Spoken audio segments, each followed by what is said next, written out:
کہا جاتا ہے کہ حضرت سلیمان بن داؤد علیہ السلام کے ایک چرواہے کی نگرانی میں کچھ بھیڑیں تھیں۔ ایک دن اس کے پاس ایک بھیڑیا آیا اور بولا، مجھے ایک بھیڑ دے دو۔ چرواہے نے حیران ہو کر جواب دیا، یہ بھیڑیں حضرت سلیمان علیہ السلام کی ملکیت ہیں، میں تو بس ان کا رکھوالا ہوں۔ بھیڑیا بولا، تو جا کر حضرت سلیمان سے پوچھ لو کہ کیا وہ مجھے ایک بھیڑ دینے کی اجازت دیتے ہیں۔ چرواہے نے کہا، مجھے ڈر ہے کہ اگر میں چلا گیا تو تم بھیڑوں پر حملہ کر دو گے۔ بھیڑیا ہنسا اور بولا، جب تک تم واپس نہ آ جاؤ، میں خود بھیڑوں کی نگرانی کروں گا۔ اللہ نہ کرے کہ میں خیانت کروں، لیکن اگر میں نے خیانت کی تو میں آخری امت کا قرب قیامت والا ایک آدمی بن جاؤں۔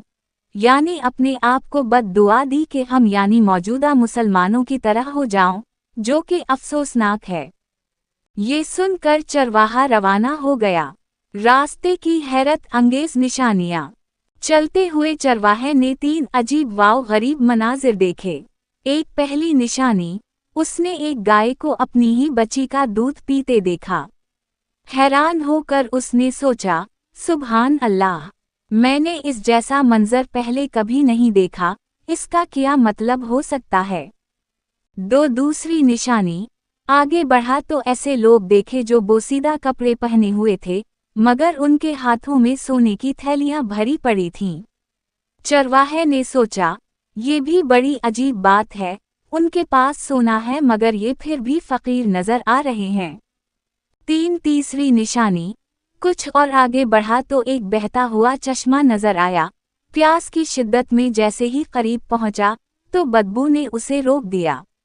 پانی کی بدبو اتنی شدید تھی کہ وہ پیچھے ہٹ گیا اور حیران ہو کر بولا، یہ کیسی بات ہے؟